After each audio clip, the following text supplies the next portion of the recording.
Okay, this is the free monthly webinar for March 2018, and we're going to get started in about 2 minutes.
Okay, everyone, welcome to Real Balance Global Wellness Services free monthly webinars.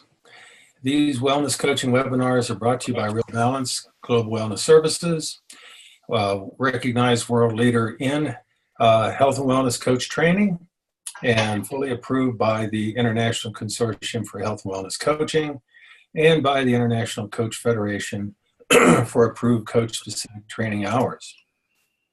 We bring you these once a month, and they are all archived at realbalance.com. Just go to the resources section and go down to wellness resources, and you'll find the most recent webinars there. This webinar will be up for about 3 months, and then it'll go into our Coach Center for our students and alumni. So take a look at realbalance.com. Now, the way this works is you all are muted upon entry.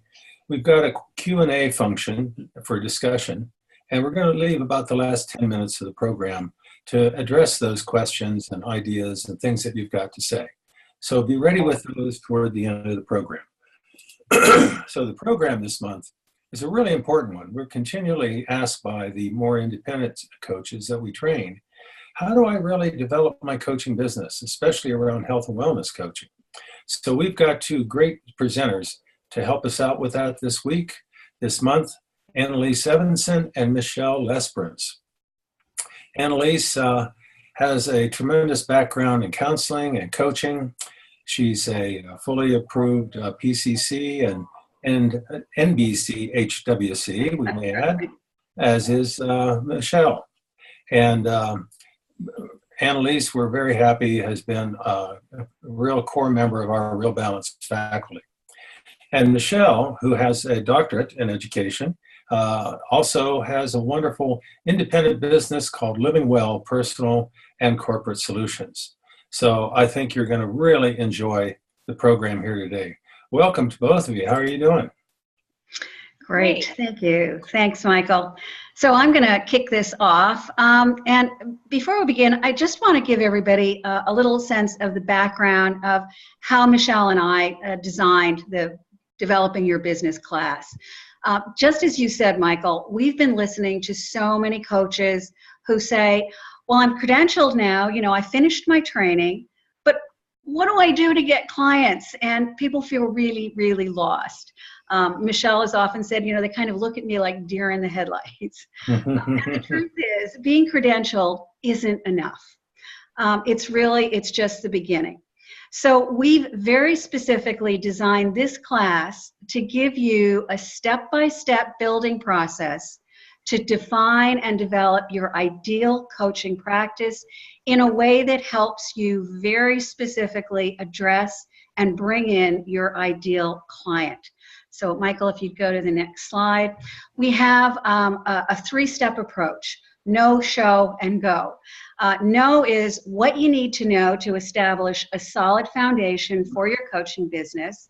Show is what you need, what and how you're going to communicate and attract your ideal client. And go is creating your business model and getting both your message and yourself out there to bring in your ideal client. Mm-hmm. Next And I'm going to let Michelle, I'm going to turn know and show elements over to Michelle. So an entrepreneur is someone who can define the business they want to create, see where it's going, and do the work to get there. And that's one of the things that you need to do immediately is if you are going to be a coach and create your own business, you're now an entrepreneur.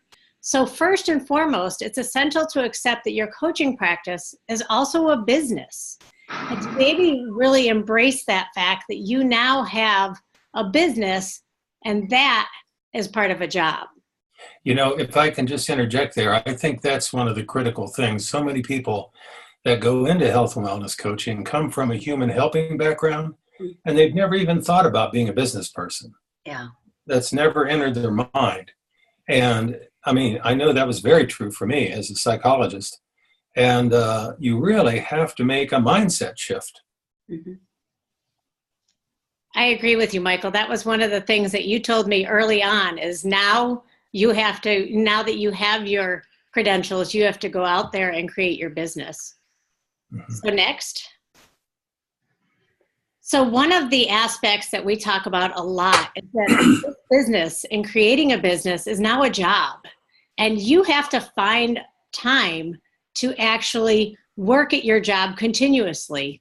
It doesn't just happen by having a website or by having business cards that you can pass out or putting on Facebook that you are now starting a company. You actually have to spend time deciding what your priorities are and what you're going to spend time on.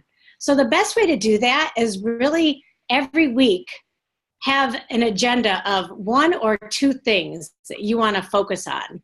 And if you do those 1 or 2 things, gradually those things will help you create your overall business. Mm-hmm. Next.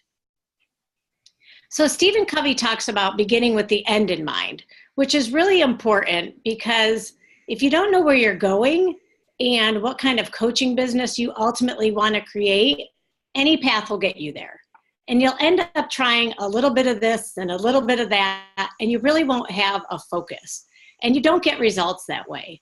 So you really need to focus on what is important and how do I want to get there. Mm-hmm. Next. So it's really important to define your niche and basically saying, who are you going to work with? What is going to be your focus? And what aspect of health and wellness coaching do you really want to focus on? Will it be a health aspect in terms of an idea like working with clients with type 2 diabetes? Or will it be more of a wellness aspect, which could be smoking cessation clients or could be stress management? It could be new mothers that are trying to figure out how to get their work-life balance. Mm-hmm. And some people even work with women in remission following breast cancer and get very specific like that. Mm-hmm. So the big deal is that you have to have an effective coaching business. You need to know what your niche is and who your audience is, mm-hmm. what your ideal client is within that niche. Now, when you speak about niche, Michelle, I think something that's important for people to understand is a niche is sort of what you lead with. It doesn't mean you don't coach other clients, but it means this is sort of what I lead with. This is how I'm putting myself out there to the world, trying to attract people more specifically to that niche. But I may still work with other clients that aren't in that niche. Wouldn't you say it's kind of more like that? I would agree. And, Patty had just chatted that she thinks beginning with the end is difficult. And that's true because when you're trying to figure out your niche and you're trying to figure out your name of your business and you're trying to figure out your logo and all of that, you don't really know what your end niche is going to end up being, right, Michael? Like you said, you start with an idea and then that may completely change as your business evolves. Mm-hmm. Exactly. Next. So your value proposition is what can you give your specific clients? What are the specific results that your coaching can help your ideal clients achieve? And when you're talking about that, that'll be different for different people. So you don't have to be like everyone else. You don't have to say, I will help you lose weight. I will help you do this, or I will help you do that. You have to figure out what is your passion and what are you truly passionate about that you can help people identify what their value proposition is. You know, we've been including this in our Real Balance training a lot more recently, because what I was finding is that a lot of students are really good at being able to tell people what coaching is not. They'll be able to say, well, I'm not going to create I'm not going to tell you what to do. I'm not going to tell you what to eat. I'm not going to do this and that. Well, what are you going to do for me? Coaches really need to be able to say, here's the value proposition. Here's what's in it for you. Here's why it's important for you to hire me. Exactly. And that may be with individuals or with corporations. Mm-hmm. So it's important to, determine, do you want to work with individuals specifically? Do you want to work with individuals within a company? Or do you want to work with individuals within a certain organization? That's a really important thing to communicate to our listeners. I know when I was starting out, I did a lot of work for organizations that already had coaching programs. They were usually leadership programs, but I came in and did wellness coaching under that umbrella. And it really worked out well. I was able to work for like Denver Water, the big utility down there, the Denver Police Department.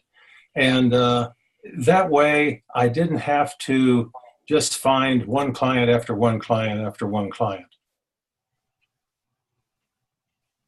Great. So once you know what your niche is and who your audience is and what your value proposition is, then you can create your brand. And your brand is what tells your ideal client who you are and why they should come to you. You want to have a simple, clear message when you're delivering your brand of what speaks to your ideal client. We often say this is like an elevator speech when people ask you, what is it that you do? And you can tell them specifically. Mm-hmm. And the neat thing about developing your brand and defining that is then you can capture that in your logo and in your tagline. And Patty had mentioned that before, of starting a business and trying to name it right away. That's hard to do, trying to come up with your logo right away. That's hard to do if you really don't know what your brand is going to be. Mm-hmm.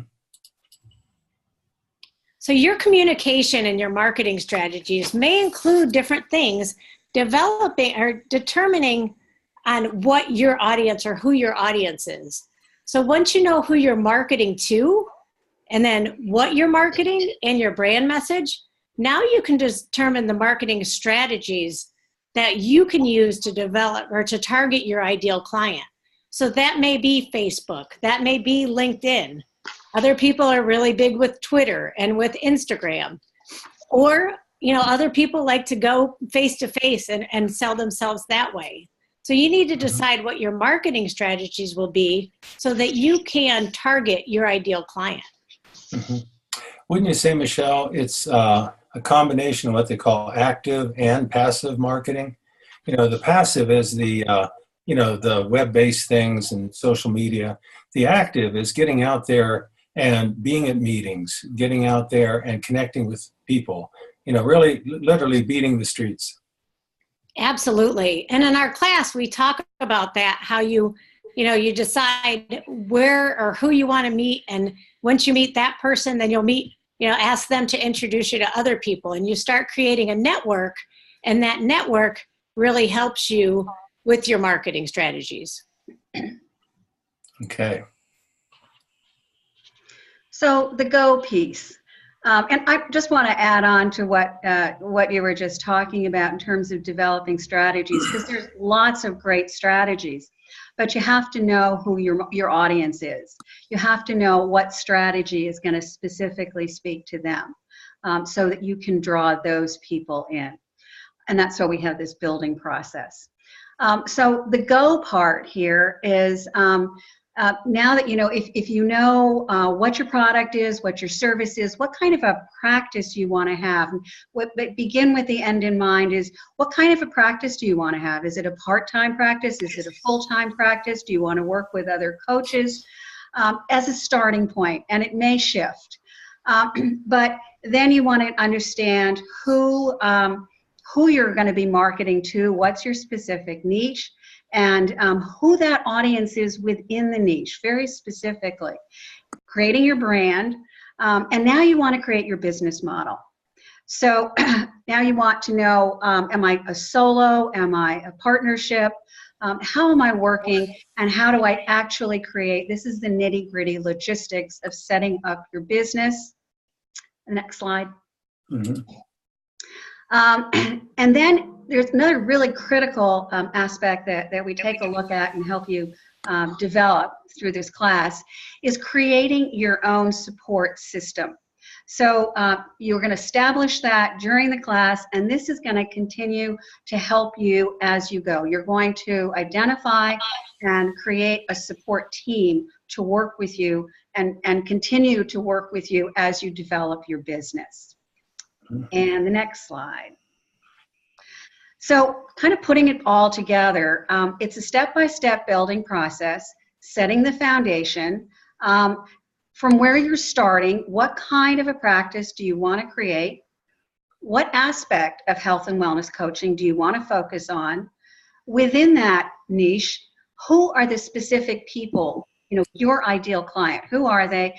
And what is it that you as a coach bring to them that's going to make them want to come to you? And then building the scaffolding around the foundation, designing your brand, creating your business structure, your business plan, and then finishing that structure by developing your communication strategies, and then opening the door and getting yourself and your message out there and bringing clients in. Mm-hmm. Last slide. Yeah, so before we get to that, just a little more on this. You know, it sounds like a lot of work, and I think that's something that people have to really be prepared for. Mm-hmm. You know, there's a joke that being self-employed is only half-time work. You can work whatever 12 hours a day you want to work. And it's kind of true. It requires a lot of discipline and a lot of confidence and faith that you can take time for your own personal renewal and, you know, rejuvenation, so you don't burn out and present yourself as a, you know, stressed out, frightened, haggard, you know, individual that's not going to attract many clients. You have to take care of your own wellness, you might say, right in the midst of all this. Right. Michael, it is a lot of work, and you know, this is an 8-session class, and the expectation is that people aren't going to get this all done. We're giving people a roadmap, and we're giving people a workbook and a support structure. So, you know, what Michelle said, I think in that second slide, was creating a business is a job. You know, for people who have ever been out there in the job market, looking for a job is a job. Creating your business is a job. So the first thing is really stepping back, and as you're saying, Michael, look at your whole life, and you know, what aspect of it can you actually devote and set that up. Yeah, absolutely.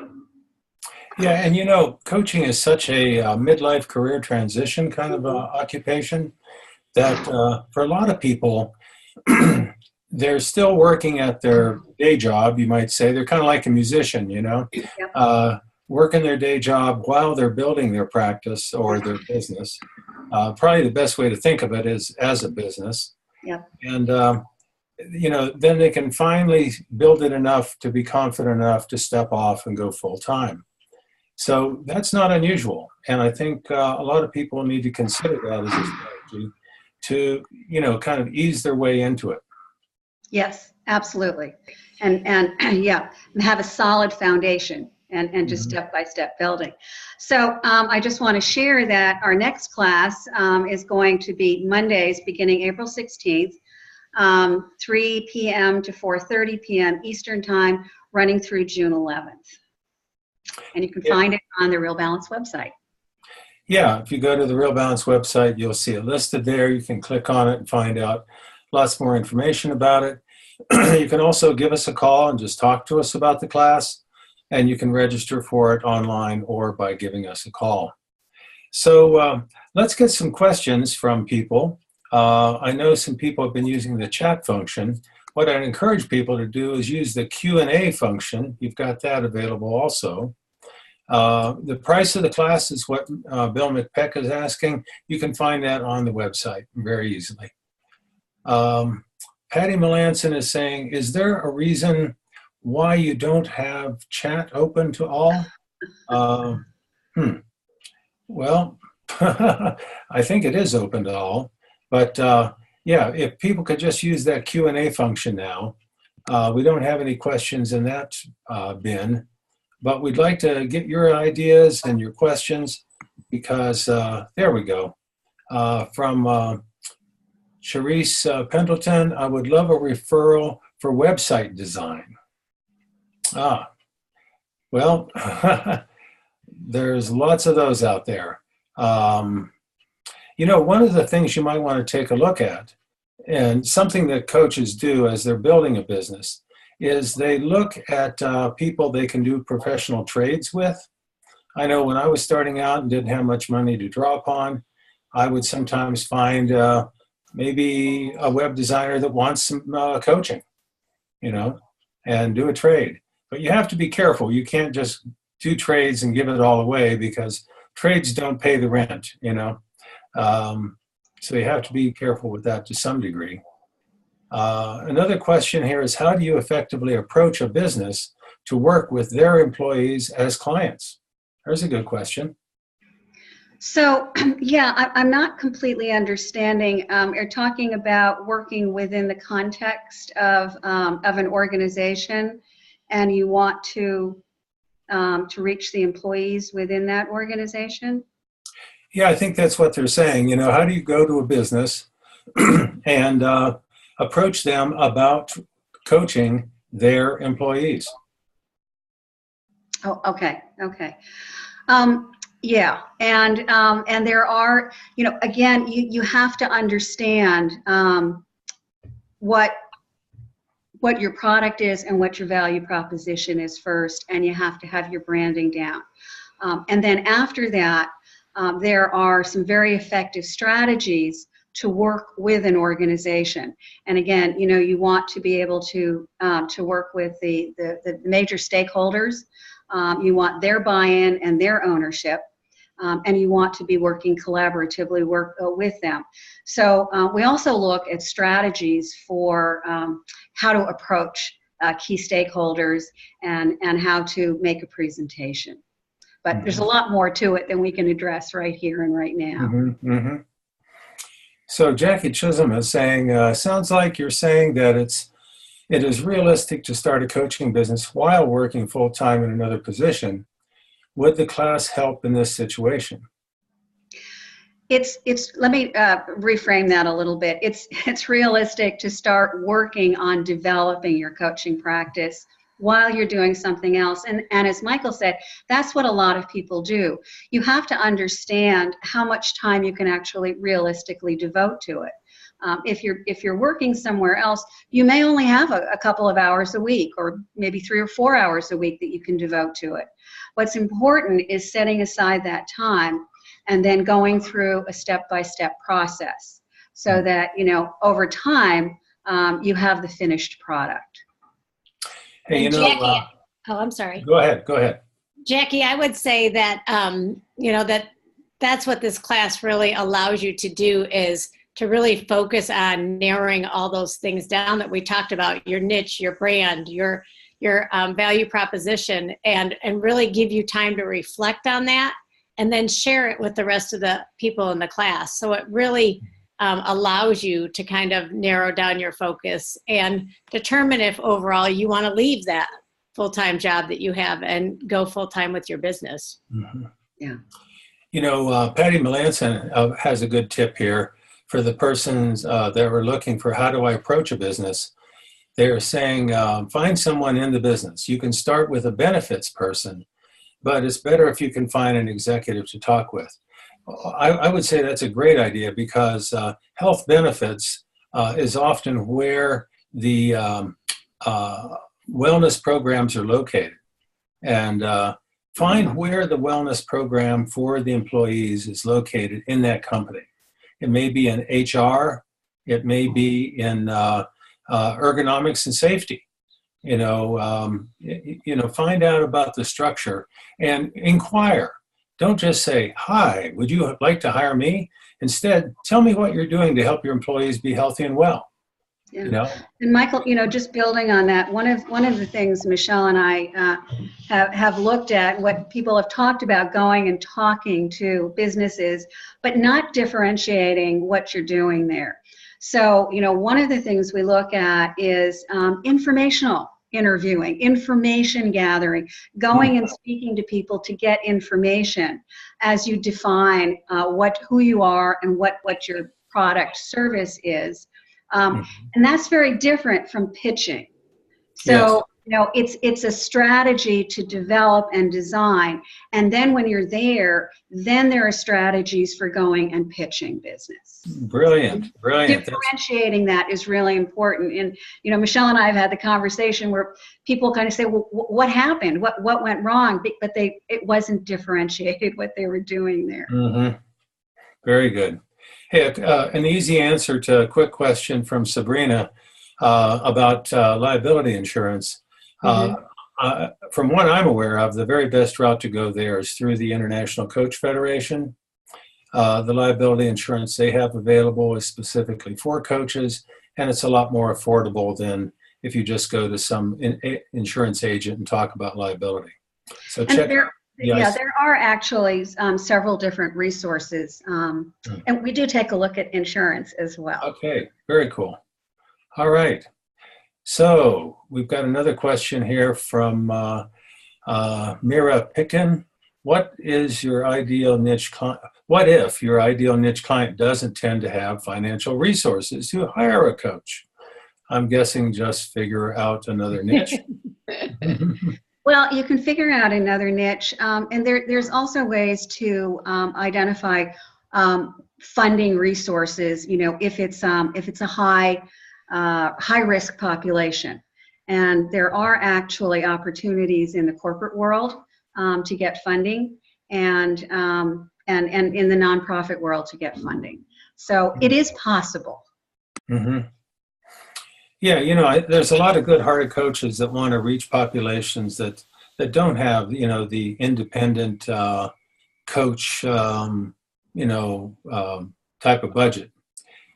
The other thing is, I think a lot of beginning coaches need to understand a couple things. Health and wellness coaching cannot ask the same prices as business executive leadership coaching, and you may have to start out by building momentum by doing some free coaching and some cut rate coaching.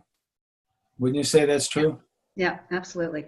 There's a lot of, what people call giveaway work that really becomes a foundation for you. So if you spend time that you don't get reimbursed for putting together a presentation, it becomes a resource that you can pick up and use continuously thereafter. Mm-hmm. Yeah. And I'm seeing one question, how often is the class offered? Hi, Jackie.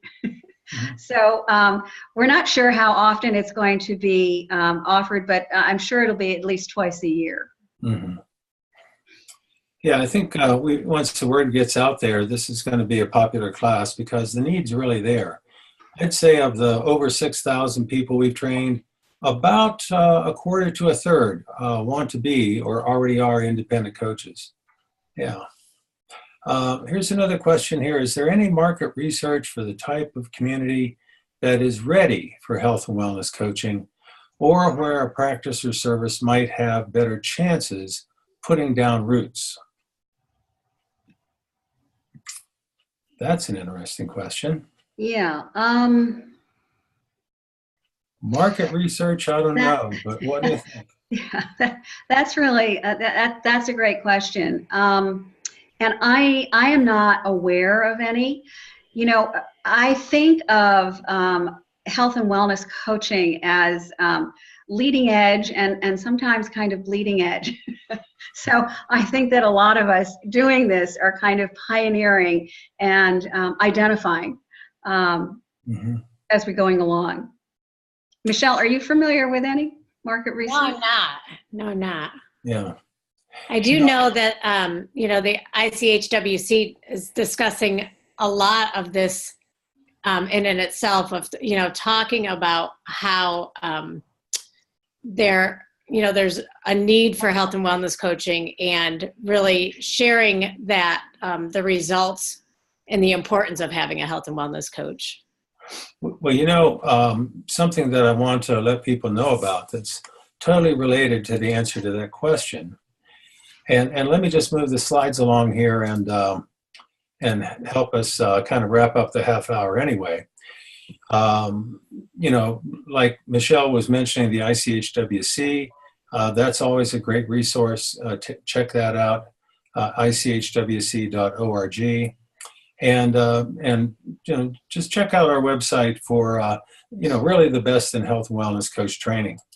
But our next program, and this is what's really relevant here, is Ruth Wolliver, one of my colleagues from that consortium for many years here from Vanderbilt University. She's going to be our very special guest for an entire hour next month, presenting on making the case for health coaching, how to help the CFO, the Chief Financial Officer, understand. In other words, what's the evidence, what's the research that coaching works for health and wellness, and how can you make the case for it?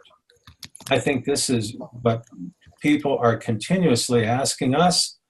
We're giving them the best we can in terms of research and, the listings that we've got. But this will be a real update from a research psychologist, which is what Ruth is. Research is her entire profession. So she'll be on top of that, and that'll be really helpful to our audience today in developing their business. Because you got to be able to walk in there and say, here's why your company can benefit from this. Because they're going to ask, well, where's the proof that coaching works? And we've got it. The proof is there. So any last comments before we wrap it up tonight? Patty included a link for, wellness coaching benefits over time. So if anybody has any questions about that, that is in there as well. Mm-hmm. But do come for Ruth's talk. It's a great talk. It's very, very knowledgeable. Yeah. Okay. Well, thank you very much, Michelle. Thank you very much, Annalise. I think this has been a real important webinar for people. Please stay connected, everybody, at realbalance.com. Sign up for our newsletter. You'll stay in touch with what's going on, what we're offering, and also really important related articles. Also, please follow my blog. You can either find it at that address or by just going to our website and clicking on the B for blog button there. And feel real free to give us a call anytime for information about health and wellness coach training and how we can be of help to you, and especially in your own career transitions. So thanks again, everybody, and we'll see you next month. Great.